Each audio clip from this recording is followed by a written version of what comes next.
Perhatian,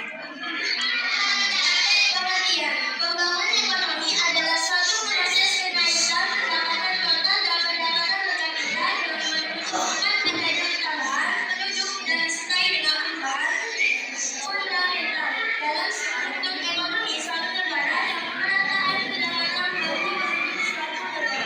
Saya Desi Jepang dan Bidang.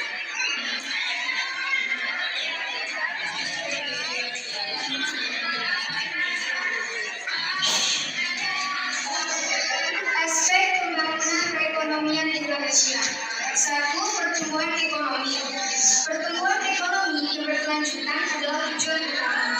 Pemerintah berupaya meningkatkan PDB real dan nominal melalui berbagai sektor, seperti infrastruktur, industri, dan pertanian.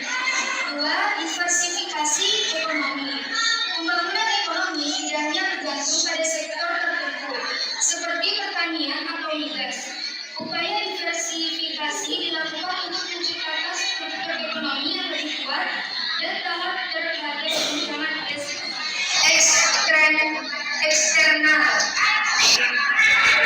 3. Peningkatan sumber daya manusia. Pendidikan, pelatihan, dan peningkatan keterampilan SDM sangat penting untuk mendukung pertumbuhan ekonomi. Pemerintah fokus pada peningkatan kualitas SDM agar dapat bersaing di pasar global. 4. Pemerataan pendapatan. Pembangunan ekonomi juga bertujuan untuk mengurangi kesenjangan pendapatan antara berbagai lapisan masyarakat. Pemerintah melakukan berbagai program seperti pemberian